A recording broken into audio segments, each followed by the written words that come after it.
Assalamualaikum warahmatullahi wabarakatuh. Apa kabar teman-teman semuanya? Semoga sehat dan berkah selalu.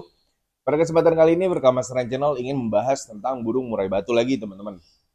Jadi pada kesempatan kali ini Berkamasteran Channel ingin membahas tentang burung murai batu yang over emosi. Bagaimana caranya agar dia di gantangan itu lebih nagen, lebih tidak berulah dengan emosinya. Mungkin saya ada sedikit beberapa tips dan triknya untuk mengatasinya, dari dia perawatan hariannya, dari dia settingan lapangannya. Saya akan coba menjelaskan kurang lebih, berusaha untuk detail agar teman-teman bisa memahami apa yang dibutuhkan untuk murai-murai batu yang seperti ini, teman-teman. Nah, teman-teman, biar teman-teman gak gagal paham, simak terus videonya, jangan di skip-skip, teman-teman.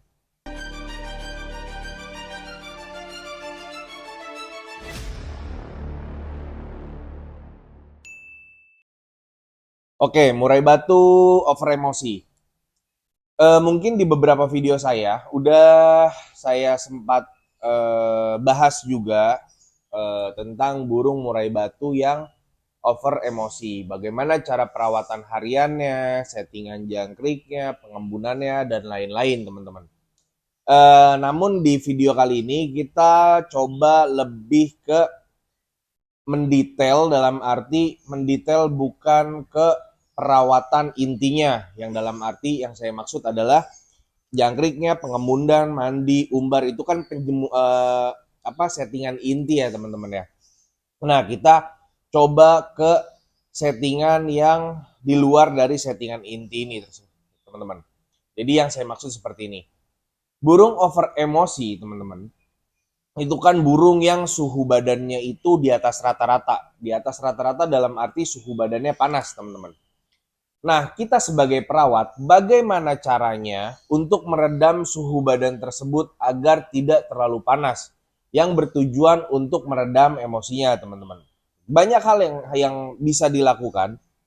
Salah satu contohnya adalah yang pertama, teman-teman bisa melakukan hariannya pengablakan, teman-teman. Kenapa saya bilang pengablakan? Karena burung yang selalu di dalam kerodong cenderung bisa meningkatkan birahi dan juga emosinya. Kenapa demikian? Karena pertama, di dalam kerodong itu dia tidak bisa melihat sekelilingnya, uh, daya birahi dia untuk berbunyi juga diredam, jadi birahinya akan menumpuk. Setelah itu emosinya juga akan menumpuk karena tidak ada hal yang bisa memantik emosinya dia, karena dia tidak bisa melihat daerah sekelilingnya. Ingat, burung murai batu itu adalah burung yang teritori, teman-teman. Dia akan menguasai keadaan sekelilingnya untuk mengingatkan bahwa dialah penguasa di situ, teman-teman. Jadi untuk burung-burung murai batu yang emosinya tinggi, ini sangat baik melakukan pengablakan di hariannya, teman-teman.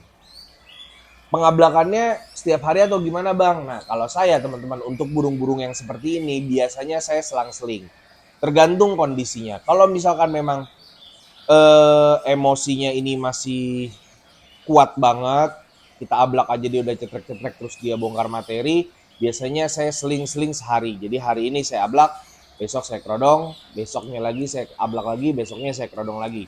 Terus seperti itu selama 1 minggu. Kita lihat perubahannya, apakah emosinya agak meredam. Yang pasti sih 100% akan ada perubahan dalam hal emosi dan birahinya. Pasti agak meredam, teman-teman.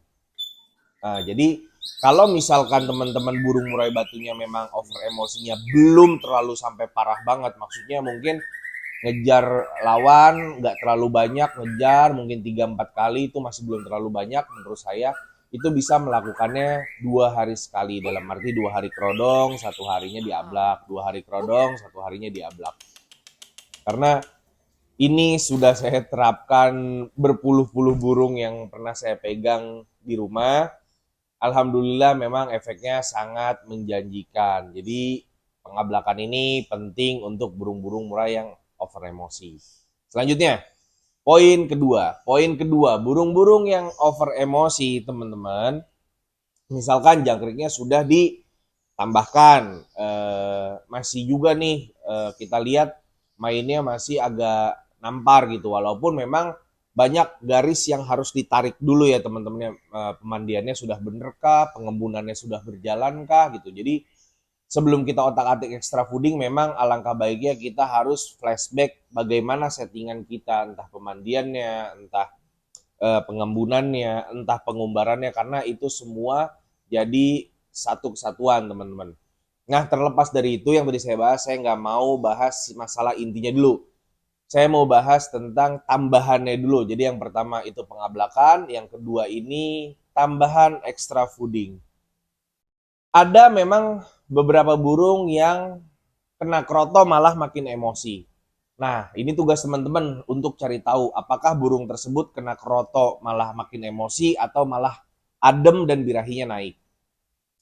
Kalau saya ada punya dua opsi. Saya akan mencoba kroto dulu teman-teman. Jadi untuk burung-burung yang over emosi, saya akan memberikan dia kroto seminggu 2 kali teman-teman.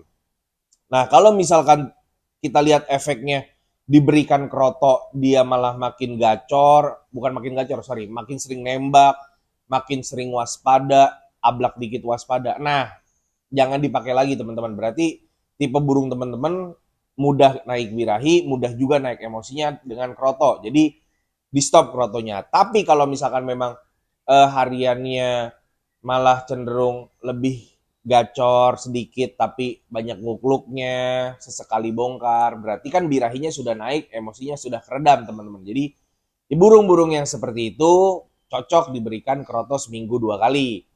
Kalau misalkan burung tersebut tidak cocok dengan kroto, teman-teman bisa memberikan cacing seminggu 2 kali. Pemberiannya cukup 1 ekor bila cacingnya lumayan besar. Kalau misalkan cacing tanahnya lumayan kecil, berikanlah 2 ekor. Intinya dalam 1 minggu itu kenakanlah dia cacing. Kalau cacing, insya Allah tidak akan menaikkan emosinya dia. Rata-rata saya temukan kalau diberikan cacing, emosinya agak drop, birahinya akan naik. Nah, teman-teman balik lagi, ini tugas teman-teman untuk bisa menakar kapan penghentian pemberian cacing ini, karena ada juga burung yang over emosi itu eh, birahinya juga gampang naik. Jadi kalau misalkan sudah diberikan cacing, emosinya sudah mulai keredam, birahinya kita lihat agak naik dikit, ya tinggal intensitas pemberian cacingnya dikurangi, teman-teman. Jadi poin keduanya adalah penambahan extra fooding berupa kroto ataupun cacing, teman-teman. Mau cacing susu, mau cacing merah ya. Saya sih nggak pernah meneliti terlalu dalam. Jadi selagi itu cacing saya berikan dan efeknya mungkin saya ngelihatnya sama aja, nggak ada perubahan signifikan lah gitu, mau cacing merah mau cacing susu teman-teman. Jadi berikanlah cacing apapun modelnya. Nah, itu penambahan extra fooding hariannya. Tapi kalau misalkan di gantangannya, nanti saya akan bahas deh setelah kita ngomongin tambahan di harian ini, biar teman-teman nggak ke skip-skip gitu. Nah, itu poin kedua. Nah, poin ketiganya teman-teman, poin terakhir nih.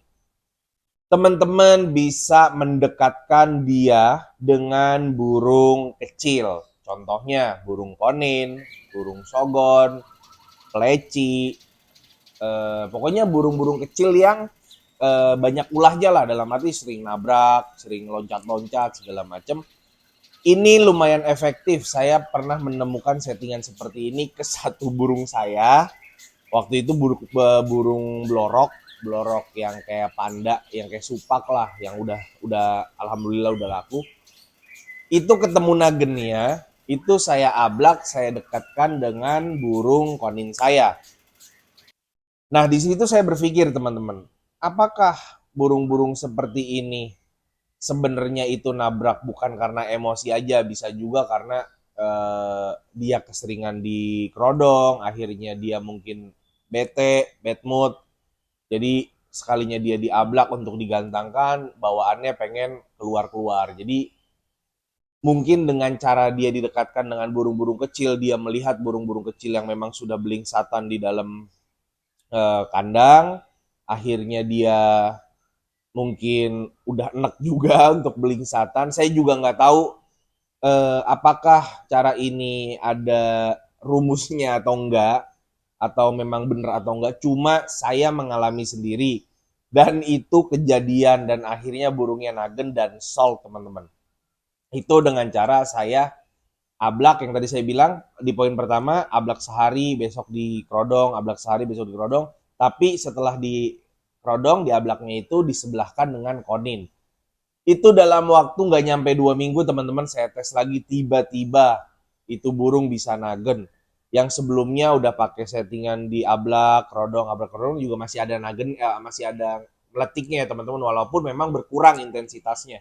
Tapi setelah saya pakai cara ini, alhamdulillah bener-bener 100% dia nagen. Paling dia loncat ke tangkringan bawah aja. Nah, di atas, tangkringan bawah, atas, tangkringan bawah gitu aja, nggak pernah meletik lagi. Itu kunci ketiganya teman-teman. Teman-teman bisa mengimplementasikan ketiga ini untuk tambahan settingan harian yang pernah saya bahas di video sebelumnya. Yang pertama, tambahkan pengablakan. Yang kedua, bisa menambahkan extra fooding untuk mendongkrak birahi dan meredam emosinya. Yang ketiga, cara terakhir adalah mengablak, dekatkan dia dengan burung kecil seperti sogon, kinoi, sogon, konin, pleci, ataupun burung-burung kecil sejenisnya teman-teman. Itu poin ketiganya. Nah, kita ngomong ke sesi lapangannya teman-teman. Untuk di lapangan ya teman-teman, saya nggak ngomongin Hamin 1, Hamin 2, Hamin 3, kita ngomong di lapangan. Di lapangan ini kalau memang teman-teman sudah mengikuti tips saya dari video burung-burung yang over emosi, settingan gantangnya segala macamnya, teman-teman bisa mengimplementasikan beberapa tambahan lagi. Yang pertama adalah teman-teman bisa mencolok dia dengan ulet bambu. Ulet bambu ini sangat berperan penting untuk meredam emosinya dia dan meningkatkan sedikit birahinya dia. Jadi kalau teman-teman punya burung over emosi, kena cacing dia nggak mau kerja atau kerja tapi malahnya jadi kademan, kena cacing, jadinya lebih banyak kukuknya. Nah ini bisa dicoba. Teman-teman bisa menggunakan ulat bambu eh, yang bisa dicari di kios, berikan jangan terlalu banyak, cukup 2 ekor aja teman-teman. Tapi kalau udah kena ulat bambu, kalau bisa jangan kena jangkrik lagi, nanti birahinya makin naik. Jadi misalkan teman-teman pas sudah disampai di lapangan, jadwal main jam 3, nah teman-teman sampai misalkan jam setengah 3 kurang. Nah, teman-teman sampai lapangan, biarkan dia dulu, biar anteng dulu, yang turun dari motor atau dari mobil, teman-teman bisa memberikan setelah 15 menit itu diablak, terus diberikan ulet bambu sebanyak 2 ekor, teman-teman. Itu untuk meredam dia di gantangannya, teman-teman.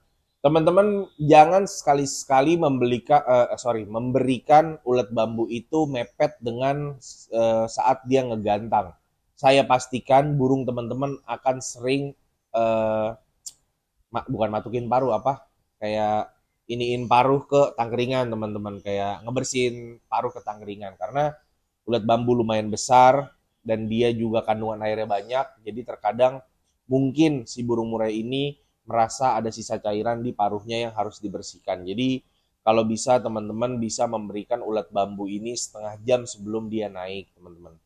Setelah itu teman-teman bisa melakukan pengablakan seperti yang saya sering bilang, lihat kondisinya, bagaimana emosinya, bagaimana birahinya sudah aman atau belum. Ini yang berperan penting untuk pencolokan terakhir di gantangan. Jadi kalau misalkan kita sudah berikan ulet bambu 2 ekor, setelah itu kita ablak, kita lihat emosinya masih menggebu-gebu, terus eh, birahinya juga masih agak kurang.